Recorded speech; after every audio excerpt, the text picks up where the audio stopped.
Hello, everyone. Thank you for joining us. We're really excited about this evening.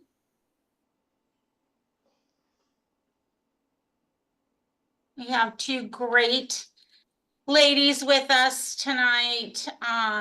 Just welcome to the 2024 Dr. Elizabeth Webb Professional Learning Series.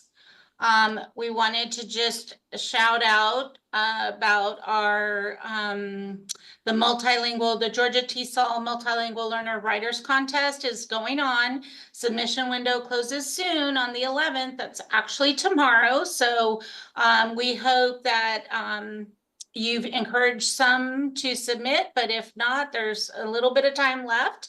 And also just encourage you to attend our upcoming conference. It's going to be a great experience. It's going to be out at UGA.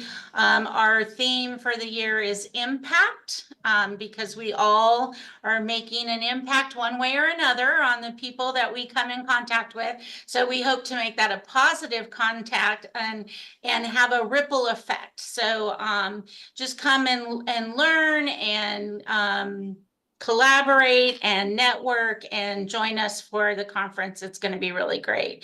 And that's going to start, it's virtually on the 31st and then in person November 1st and 2nd. Tickets are online on our website. And so without further ado, I'm going to introduce our presenters for this evening. I have Dr. Alex Reyes. She's an associate professor of education at Georgia Southern University. She serves as the TCLD, Teaching Culturally and Linguistically Diverse Students master's program. She's the director for that, and the English to Speakers of Other Languages, ESOL endorsement coordinator. Prior to earning her PhD in education, which involves culture, curriculum, and change at the University of North Carolina at Chapel Hill in 2018, Dr. Reyes taught middle and high school in Connecticut and Arizona and worked with Latin serving nonprofit organizations in North Carolina. Her experiences teaching across a wide range of contexts informed her commitment to providing culturally and linguistically responsive educational experiences to students in P-12 schools and beyond. She joined the Georgia TESOL Journal as senior editor in 2023. So thank you, Dr. Alex Reyes, for all that you've done, and we are really excited to hear what you have to say. And she is joined by another fabulous woman. Dr. Alisa Leckie is a professor of English learner education and assistant dean for partnerships and outreach in the College of Education at Georgia Southern University. Her work focuses on the education of culturally and linguistically diverse students and adolescent literacy. Currently, she is studying meaningful discipline-specific academic language development and the impact of earning ESOL endorsements on the professional practice of K-12 teachers.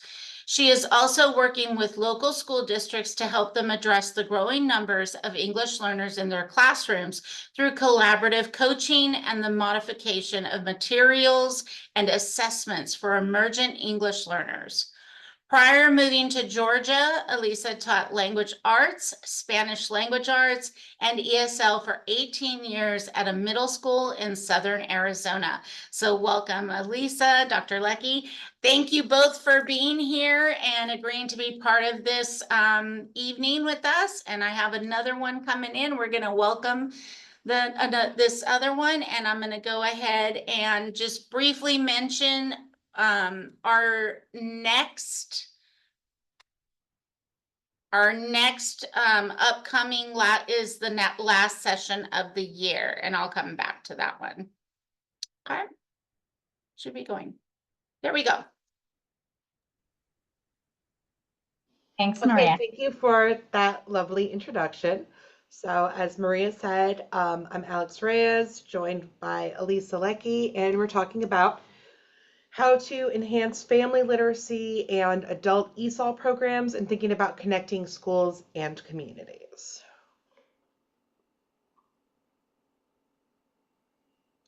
And so here's just kind of an overview of where we're going with this. So we're going to give you a little bit of context and then get into talking about actually planning family engagement opportunities. Then Alisa's going to talk about the power of literacy nights and talk about some specific experiences.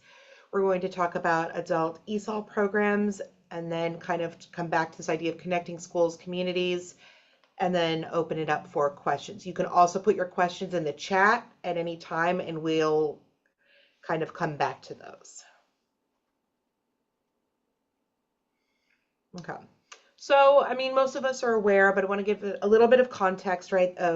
One of the things that's difficult when we talk about serving our multilingual learners and our multilingual communities is actually knowing how many folks are in our schools and in our communities, right? So one of the ways we can kind of gauge that is through the data that's collected by schools. And here we're looking at newcomers in Georgia specifically. And so when we think about that, our foreign-born population has basically doubled in the 20 years between 2000 and 2020, right? And that continues to grow, and that's incrementally increasing still. ESOL enrollment has more than doubled in that same in less than that time frame, right?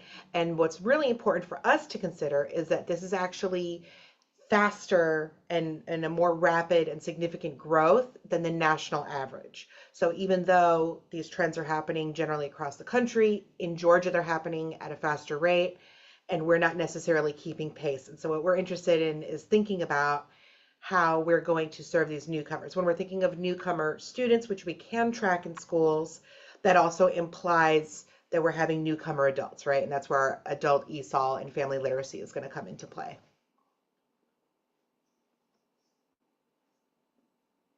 So wanted to kind of talk about planning family engagement opportunities. A lot of times what we hear from administrators, teachers, other folks who are involved with schools is this idea of how do we get our parents involved, right? We want to get our parents involved. We don't know how. And so really there's a 3-step process in that, which sounds straightforward, but does take some planning and work, right? That takes work on our end to think about what that looks like. So the first thing we want to think about is what positive family engagement looks like.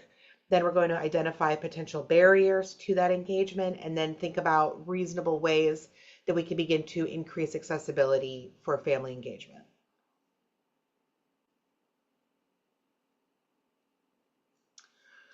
So the first one, we want to think about defining positive family engagement.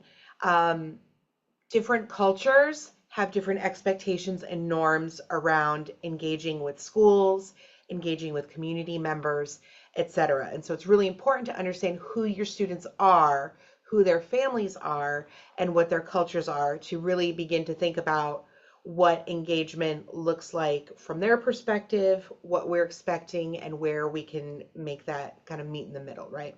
So we need to be realistic about that, what that might look like in your particular context.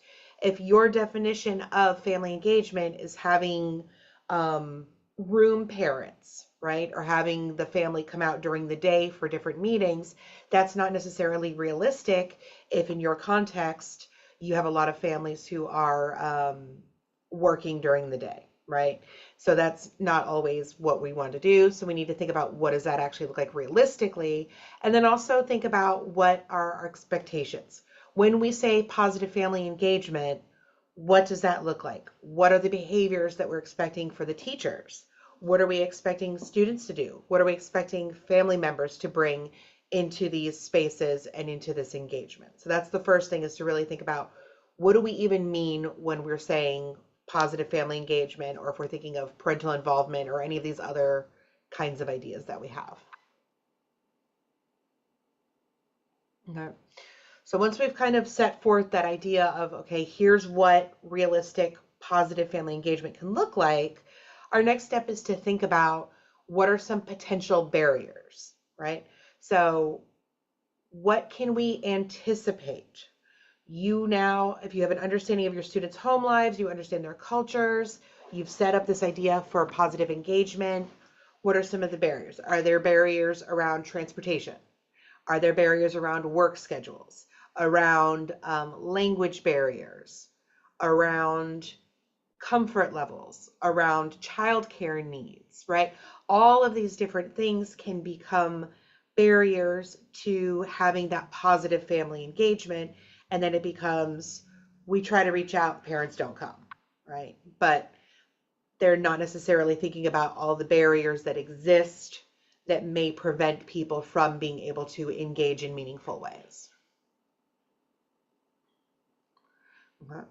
And once you've identified those barriers, right, we can think about what are reasonable ways that we can increase accessibility. And notice here, I'm saying increasing accessibility. I'm not saying that we're 100% going to get everybody involved in that engagement, right? That's not realistic. And so what we have to think about is, okay, we want to envision, I know that for the families in my community, transportation is a barrier, right? Maybe because of just that they don't have transportation. Maybe there's no public transportation. Maybe it's very rural and everything's just very spread out. There are a lot of different reasons that transportation, for example, could be a barrier. So I want to think about an ideal solution. Ideally, we could get every family a car and then they could come and it wouldn't be a problem, right? Now, that's an ideal, not necessarily realistic. So what is like immediately doable? What's immediately doable is to set up carpooling, right? To provide some amount of transportation, to pull people and see what their needs are, to, you know, if you do have public transportation as an option, get those schedules and maps out to folks. So there are things that can be done in the immediate that are a reasonable solution, right? And then think about that kind of next step with a little bit of more effort, what's reasonable, right? So again, getting people bus schedules, immediately doable. Coordinating, you know, whether you're providing transportation or arranging for others to carpool, etc., that takes a little bit more effort, but that's still reasonable, right? So we want to make this list of, here's the barriers, here's dream situation. Somebody gives me $10 million and then we can just, you know, give everybody the best family engagement experiences ever. Probably not going to happen. What can I do right now? What can I do when I take some time and think about this plan, right? And so then you make that plan. Those things can include, right? Again, so some of the really common barriers that we encounter are language barriers. So what do? We provide multilingual invitations, make sure that there are interpreters available during different events that you want to host. You want to make sure that you're providing some kind of food. Taxi or Uber vouchers are another great suggestion. Provide childcare, right? Let people know that you're providing these things, because a lot of what else happens is when we don't have clear communication, people assume, well, it's only going to be in English and I won't be able to understand. I've got my kids, no one's going to be able to watch them. It's dinner time, so that's not going to work. I need to feed people, right? So letting people know, we'll have interpreters, we'll have childcare available. We can assist you with carpooling and transportation, vouchers, etc., right? Letting people know and being clearly communicative are some of these ways that we can start to, again, increase accessibility, right? You're never going to have 100% just because that's not reasonable. Things happen. But really what we want is to make everybody have the most opportunity possible to engage in meaningful ways. And then you make that plan, right? And usually we want to make that plan with the help of a team, because a lot of times we want to take everything on ourselves, and that is a lot, and we get burned out. And there's simply not enough hours in the day for me to do all of the cooking, the childcare, the interpreting, making the posters, right? All of these, you know, picking up people and bringing them. So we need that network, and that's where that community piece really helps us come in. Great. So now that you've made your plan and you've gotten people to your building, let's talk about two really amazing ways to engage families. Literacy nights are one of my favorite ways to bring families in, and help make the bridge between home and school, help highlight their home literacy practices, help build community among your immigrant community family members. So when we're thinking about amazing literacy nights, first, you need to have books, right? You need to find a resource so that when parents come, they leave with a book, right? It is not, we're going to read to you. There's all kinds of ways that you can make that happen, from your PTA to getting donations to saving up those Scholastic book points, however you need to do it to get books that parents can take, that families can take home. Because in those literacy nights, when you're going to model, how do we do read alouds at home? How can I help my child be more successful in school? Because that's really what parents want, right? How can we help to be that bridge? We have some skill sheets that I'm going to show you to do. And then there is the power of translation.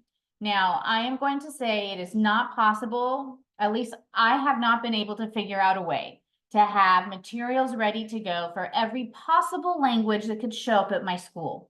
So I'm going to use one of the rural counties that I work with, rural county. 35 different languages are shown, are there. And there's 200 ELs in the whole county, 35 different languages, right? I can't make materials in 35 different languages. I don't have the time, energy, or expertise. But I get to know my families, I get to know the community, and if I know that parents are going to be there, I'm going to have materials in their language. I also know my top 5, right? In this county, it's the top 2. So I'm going to make sure materials ready to go in those languages. So if we go to the next slide please, Maria. I'm going to talk about the books. So the books are not just any books. In order to have a great family literacy night, we want to make sure that we have books that have words from multiple languages, right? So they don't have to be the bilingual books where you have English on one page and Spanish or Vietnamese on the other page, but they're books that maybe have some Spanish words sprinkled throughout, right? They are highlighting other cultures from around the world. And I want to also highlight that, gosh, I've probably done about 10 to 12 of these family literacy nights in a variety of contexts. Families don't always take, and to my surprise, the book that is their home language. They will often take a book that's in a language that they're unfamiliar with because they're curious. They want to learn more, and they understand that their children are going to school with others that speak other languages. So having a wide variety of books that honor multiple cultures and multiple languages is a great resource and really sets the tone for your immigrant families to say, we welcome you here. Your language is important, your culture is important, and here's one way we can show that. All right, great. All right, so Maria, I'm gonna hope you're gonna be able to click on the presentation without needing permission. Okay, I thought that was gonna happen. Do you wanna request access? And I will be able to give you access here in a second.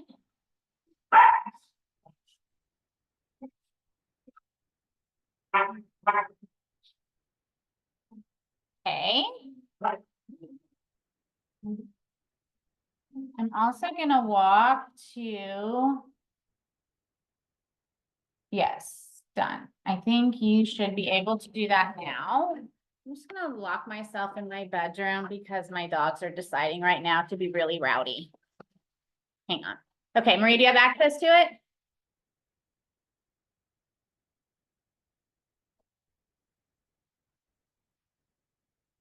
I'm sorry. I'm sorry, everybody. Let me.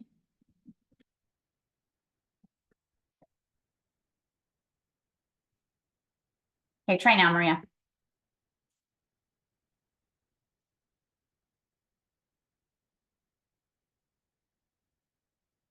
Yes. I will okay. Can you give me screen sharing power, Maria?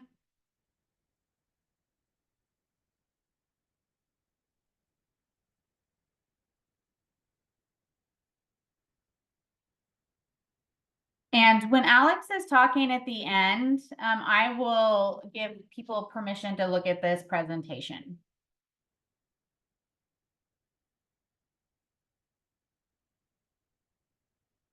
Thank you all for your patience. Technology is fabulous when technology works, right? No, you don't have power. Okay. Maria, tell me what email to use.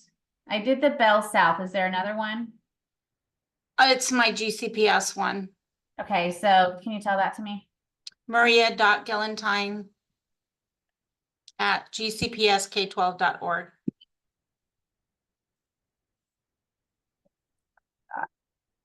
Okay. Yeah, I'm still at work, so. I'm Okay, that's okay. at I'm work like, one. it's all right. Okay. How about now? Let me refresh again.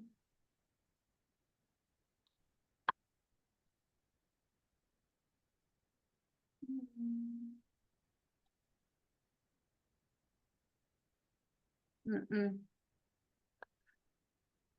But I did make you a co-host. You should be able to share. Okay, great. Full screen, share. Great, hooray. Thanks, Maria. Okay. Okay. Okay, so I'm just gonna walk you through the very quickly, because this is it's a half-hour family literacy night presentation to begin with. So I'm just gonna walk you through the setup and the thinking and the resources, and then I'll absolutely share this with you, because why recreate? Notice here, so in this school system that I worked with, Korean and Spanish were the two major languages. So we created the slide presentation on Canva. I love Canva. Translate feature. Hold on. What? We're seeing all the slides. We're not seeing your presentation. Gosh, thank you. Mm-hmm. Uh-huh. All right. Okay.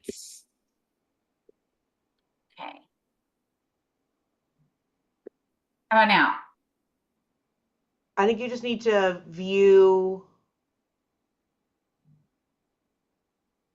I think Is it still on the slide? Is I it think- still? I think Mine you need is to view still sharing. slideshow. I think mine is still sharing for some reason. Okay. And I don't know why it won't stop sharing. There we go. On my end, I only see the slide with the the backpack. Okay, you do. Okay, good. Thank you. So I see an ocean. okay, so Maria and Alex, as long as everybody else can see, I think we're good. All right. So I'll talk you along because I have power. And then once I pop out, we'll let you share again. I don't know. Technology is fabulous, right? Okay, anyways, so the two major language groups are Korean and Spanish. So I know Spanish. So we put quotes in the information in English and Korean. The slides were created in Canva. Canva can translate into lots and lots of different languages. And from my understanding, the translations are pretty good. I'm pleased with the Spanish translations. I've had colleagues look at the Korean and they're okay. And even if it's not perfect, because it is technology, the parents will appreciate the effort and they'll be able to get the gist. So when we do the presentation, I speak in Spanish. I describe everything in Spanish. The English speaking folks, the teachers in the room, the ESOL teachers in the room can see what I'm saying that's up there in English. And then our Korean speaking families can see it in Korean. We also knew ahead of time that a couple of families were coming that spoke Pashto. So we just did a separate presentation for them because I can't put Pashto on the screen too with Korean and with English because then it just gets too busy. So we just do our best to meet the language barrier needs of everybody. So we just have some content first about why it's important to be bilingual. How do we nurture this? What is the benefit to your child? A lot of times our families hear that they have to learn English. They have to learn English. And the families themselves value their children learning English and they want to really support that. What we need to remind families of is that language learning is language learning and literacy learning is literacy learning. So whatever language we expose our children to in books or through talk is really beneficial for them. Okay, let's see. So then we have a task. We have books out on the tables and we do some stuff with the books. Then we do some other things, we have an activity, and then we move into a task that is something that the students, the children might see in school. For Maria and Alex, if you can't see this, it's a Venn diagram. They're comparing and contrasting some characters. They've made some Post-its. We have big Venn diagrams on posters on the table, and they're doing this activity as parents and children. And the reason why we do that is because we've developed, and super happy to share these with all of you, skill sheets in several different languages. Unfortunately, we made these pre-Canva, so recreating them in Canva is going to be a task to do, but we'll do that. So what these skill sheets do, and we make packets of these skill sheets for parents to take with them when they go. So we have packets in Arabic, packets in Korean, packets in Spanish, and they get to take them home so the parents can see what types of language skills and reading skills their children are learning in school. So you can see we have some sentence stems and sentence phrases. We have some graphic organizers. We have some resources that parents can use. And then we have some activities at home that parents can do at home to help develop cause and effect thinking and understanding, and compare and contrast thinking and understanding, because it doesn't all have to be reading and writing, right? I can compare and contrast two characters in a movie.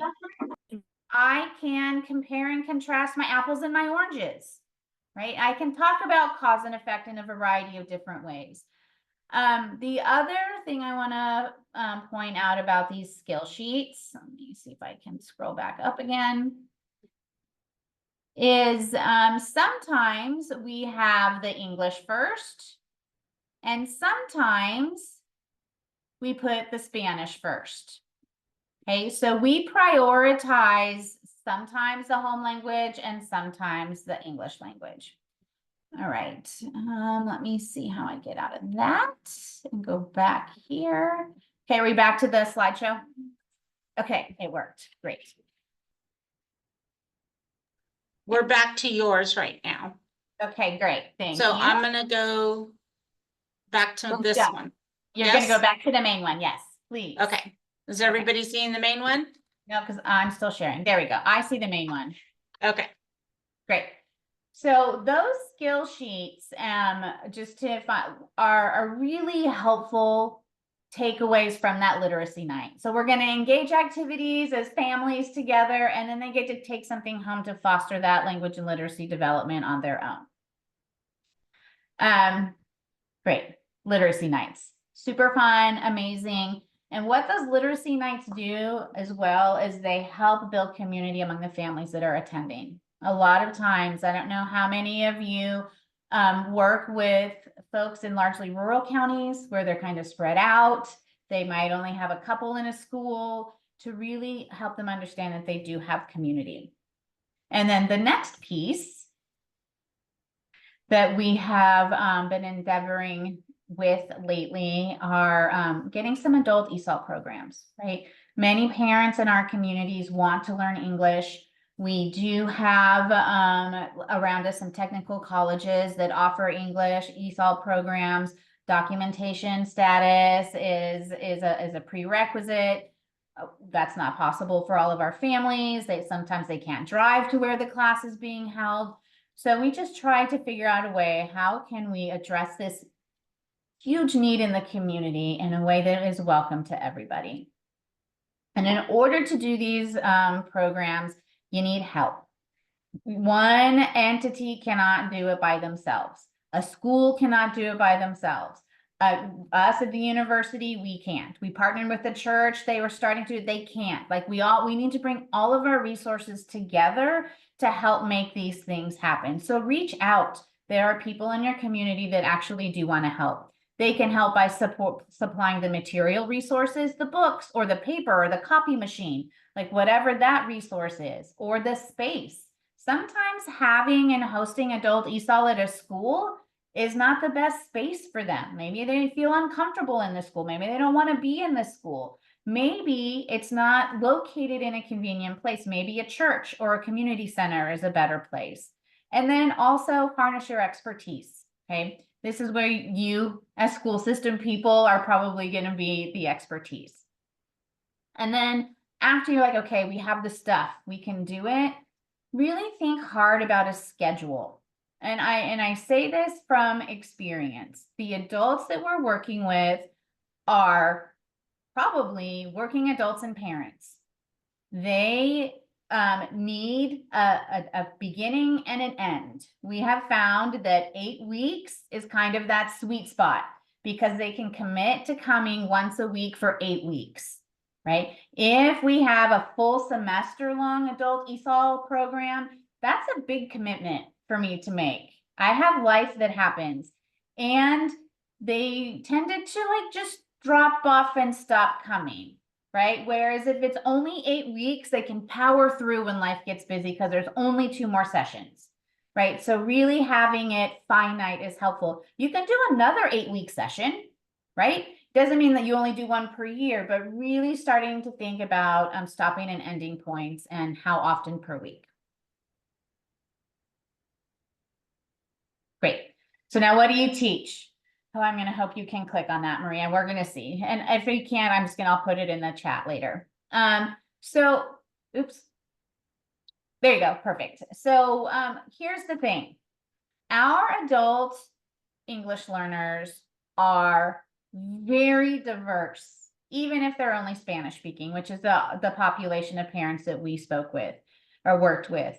They have different goals for learning English. They were there for different reasons. You know, our students in the K-12 system are there to get grades and to graduate, right?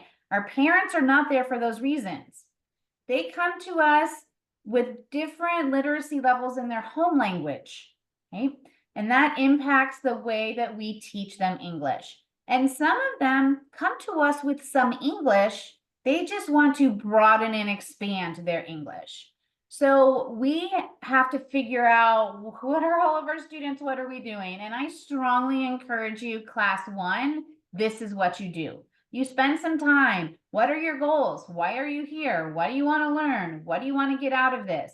And in the talking and in the doing, you're going to get a sense of their literacy skills in their home language and in English. Maria, if you click on that sample, as a, oh my goodness. So it's okay. We're just going to go back. It's simply a teachers pay teachers adult ESOL pre-assessment, right? It goes over letters, sounds, basic vocabulary, and then gets increasingly complex. It takes maybe 10, 15 minutes, right? But it's something people can do as they're walking in. Sometimes we even have them do it as partners. Like, we don't care. It's not a test. They're not getting graded, right? We just want to know where you're at and how we can help you. And that gives us the information because we're going to have to put you in groups. And in that first class, you are observing. You're observing their peer groups. You're observing how they're writing in their home language. You're observing how many risks they're taking in English, so that you can effectively differentiate your instruction for class 2. So if you go to that next slide.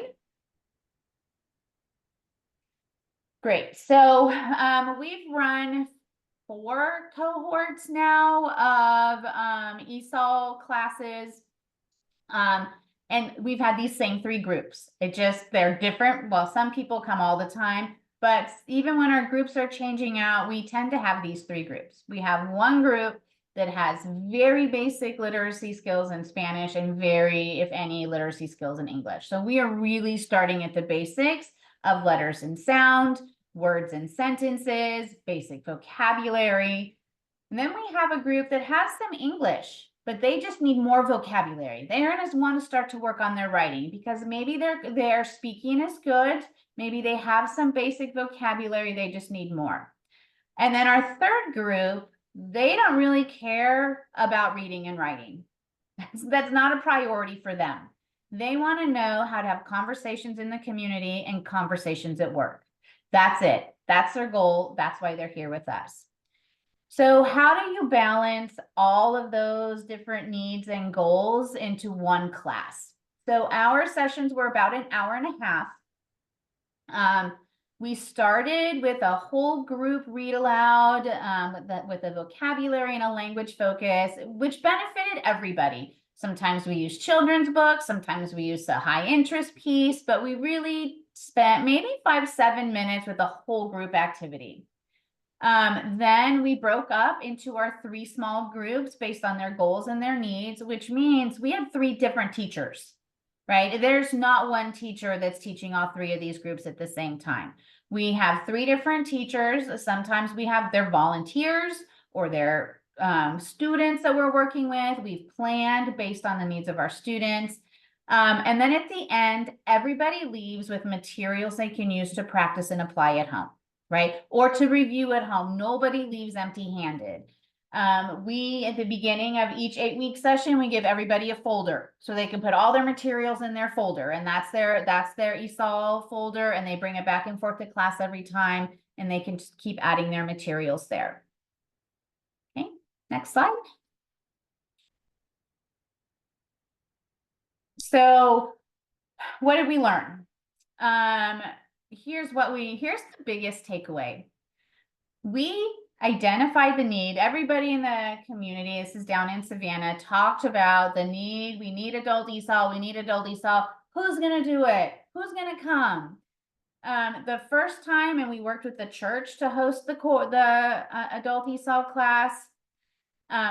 We had 80 people show up, and we had to stop letting people in because of fire code at the church. We had another 85 people show up to get put on a waiting list, right? That was the need of working adults that showed up in the evenings to come and do adult ESOL class. So we reached out to the school system and we're like, hey, y'all, you need to take a bite of this. You need to take a chunk of this. And how can we help you leverage your funding? How can we help you put a structure around this and start thinking about serving the adults in your community as well? And they came to one of our classes and they saw we would have people show up every class to say, is there an open seat today? Even if I just get one class today, is there an open seat because somebody didn't show up? So demonstrating to others the need and the desire will help more people buy in and support your program. Now the school system runs their own adult ESOL program. We have ours, so we're able to serve more people. It looks a little different, but it doesn't matter, right? Because we're serving the community. Although adult learners are adult learners and we don't treat them like children, they're not kindergartners, right? They're adults that are learning, but games and group work and competition is a lot of fun, right? They like to engage, they like to play, they like to collaborate, and they like to work together. And also build in time before class or after class for networking and conversations. Again, this is a way for these adults to come together to share experiences, resources in the community, right, that they know about. Oh, if you need help with your light bill, here's who I go to talk to. Oh, did you know that the food bank does X, Y, and Z? Or don't forget, you gotta do X, Y, and Z before students start back at school. So they really network and share information so that they can be successful in the communities. I saw a question in the chat about funding. How do we pay for this? So lots of volunteers. I'm going to be really honest with you. It's hard to support adult ESOL programs. However, you need money. The adults are really your big expense, like your teachers. The leaders of the class are your big expense, which is another reason if you have 8 sessions, you can get an adult to volunteer for 8 sessions, right? And know that it's over. Know that I don't have to do this all semester. This is something I believe in, something that's important to me. I can do 8 weeks, and you're going to help me plan. So we would have, we found a planning time that worked for all of us as teachers. We connected for about 45 minutes. What do we need? What are we going to do? Go forth and teach. And then, so those were the volunteers. Now, the school system uses either Title II or Title III. Maria, do you know? Yeah, it could be a combination depending on what it is. I'm thinking more along the lines of Title II. Mm-hmm. Mm-hmm. Yeah. Yeah, but Yeah. school systems know, right? If you ask the question and you tell them, other school systems are doing this. Other school systems have money, right? And then right, and I think I hope it's Tisha or Tisha. It's the human capital is your biggest expense. Like if you can, perhaps it is you have people in a church or a community organization that really want to do this work. They just don't know how to do it because they're not ESOL experts. Maybe your expertise is on supporting them to teach the class. Maybe you help mentor some volunteers in your community to do these adult ESOL classes, so that you don't have to pay those teachers. Maybe it's your PTA. Maybe there's a small grant. So I think if you're creative about finding ways for the human capital, that's the expensive piece. The rest of it is the copy machine. You just need paper, right? Because, and I know that's tough at schools too, but sometimes churches and community organizations can help with that. Maria, do you have another way to chime in?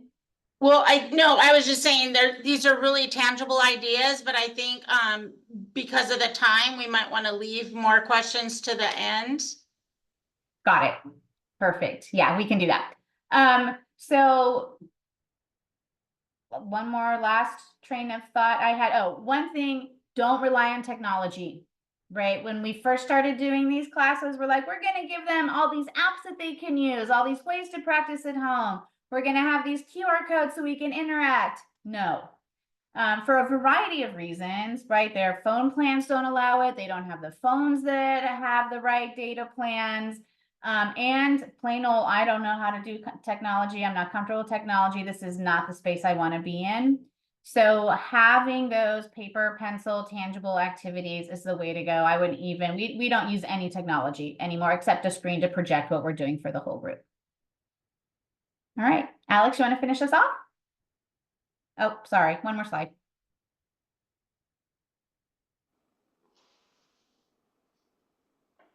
Yes. So, so we've given, some examples of thinking through family engagement opportunities, thinking through adult ESOL opportunities.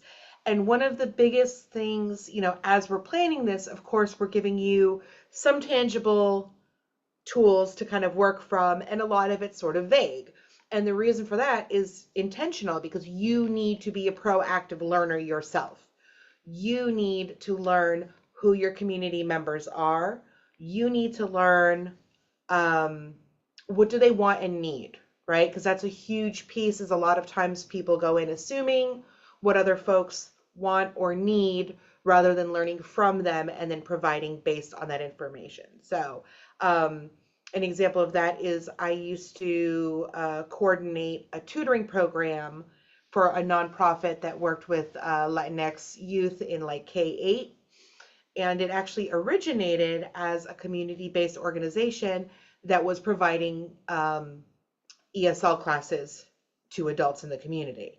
And what ended up happening was they found people, attending the class less and less and being distressed. And they said, you know what, this is great, but really what we want is we need help for our kids because we don't understand the language to help them with their schoolwork, right? And so then the organization was able to shift focus and begin providing tutoring using volunteers, right? A paid coordinator, a donated space from a church outbuilding, right? That was already part of the community. So again, pulling from resources that sort of already existed in order to provide what those parents needed. Once that tutoring program was established, we got that networking, right, where the parents then became their own community as well as they were, discussing needs, resources, etc., and their students were receiving the tutoring that they needed. So really thinking about what resources do we have within our community, right? Are there community hubs? This varies a lot from place to place, right? If you're in the Atlanta metro area, there are a lot more spaces that are specifically designed for different language minoritized groups, right? There's like entire plazas where it's all Latino based restaurants, businesses, shops, etc. That becomes a hub for that community. There are plazas that are designated around Asian communities, right? So kind of figuring out, are there hubs? There are not always. In smaller communities, people may be less connected, right? So figuring out, are there community hubs? Where do we go? Are there community leaders? Who are the leaders within the community?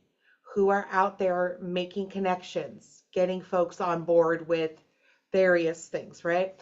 And then also this idea again of like working with others. So a lot of resources already do exist. They may not be in the form that we're accustomed to or that we're aware of if you're outside of a particular community. So number one, figuring out, do these things already exist? And if they don't, work with others to create these resources where they're not in existence, right? If there is no adult ESOL program in your town, in your county, etc., figure out how we might begin to create one, right? And a great way to do that again is to look at, what have other communities done? What have other schools done, right? And making sure that you're providing, again, based on what people want and need, and not on the assumptions that you have for other people.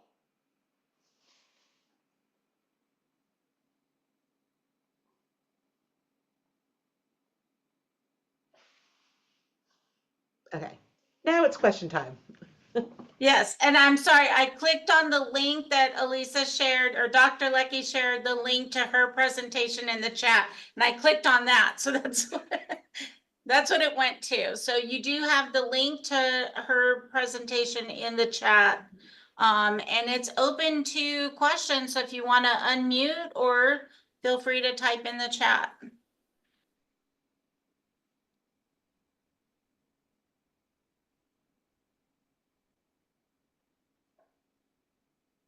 But thank you, ladies, for a wonderful presentation. It's very informative, very tangible, really some great ideas. Thank you so much for sharing. I know Duluth is definitely a very huge Korean population, to the point that we now have in Gwinnett County Public Schools, a Korean DLI in the Duluth elementary schools. A lot of the signs are in Korean, very much community, a very strong community. And I know there's a church by my house that does adult ESOL classes. They provide adult ESOL classes, and that's in the Norcross cluster. So it's the other side of town. But definitely, and yeah, those title funds, there's Title I, Title II, Title III, depending on what it is. There also may be small grants that you can search. Yes. Sometimes there are other organizations within the community who are willing to kind of shell out for these things. And I had one other thought as we were talking about this. You know, in addition to really thinking about what our community members want and need and listening to them on that, making sure that we're actually welcoming people and not just inviting them, because I think there's a huge difference there that people don't necessarily understand. Say, well, I invited the parents to come and they didn't come, right? Yeah. I invited so-and-so to do whatever, but are we actually making them feel welcome with things like, what space is it in? Right? Yeah. You know, and it used to be schools were very much more welcoming environments, but now there's often, you know, a glass and a bell and a checkpoint and all these other things. If we have folks who are undocumented, that adds an extra layer of anxiety and discomfort to the whole process. So they're not necessarily the welcoming spaces that they once were, just because of, you know, safety issues.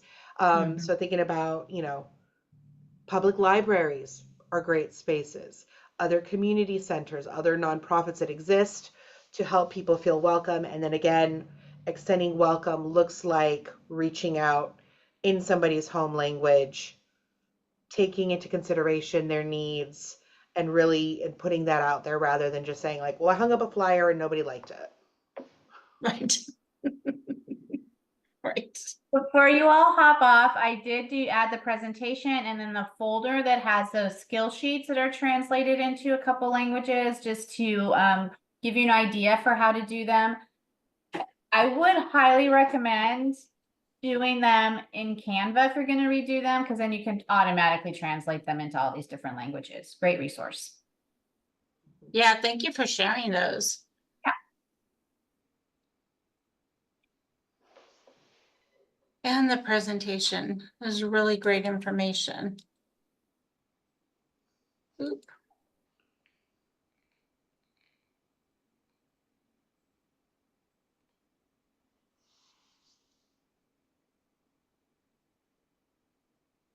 Anybody have any other things to say?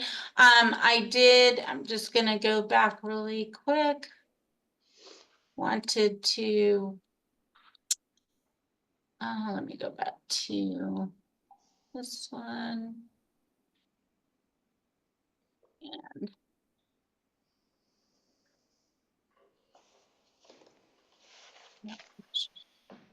slideshow.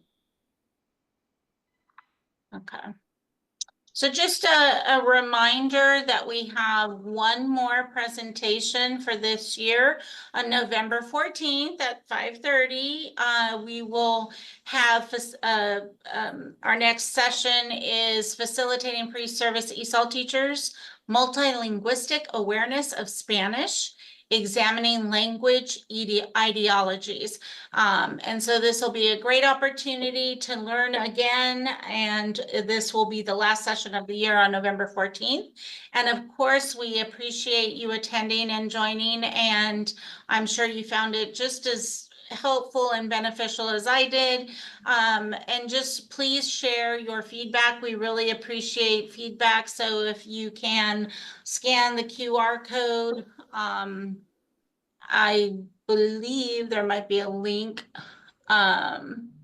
Can't access it right now, but we do appreciate your feedback, and just remember, we do have the multilingual writers contest ending tomorrow and the annual conference coming up at the end of the month out at UGA. So we really look forward to seeing you there. And again, appreciate all that you do, and appreciate you joining us. And I'm just going to say there's a lot of really great presentations, because I've seen the schedule, that are going to be at the conference. So hope to see you all there and get some inspiration and have some good conversations. Yes, absolutely. And I believe hopefully this link works. This link, if you didn't get the QR code, this is the link to provide us feedback. We do appreciate the feedback. And again, thanks for coming. Thank you, ladies. Thank you. Have a Dr. great Leckie day. and Dr. Reyes. Have a good night. See you all. Thank you all. Night.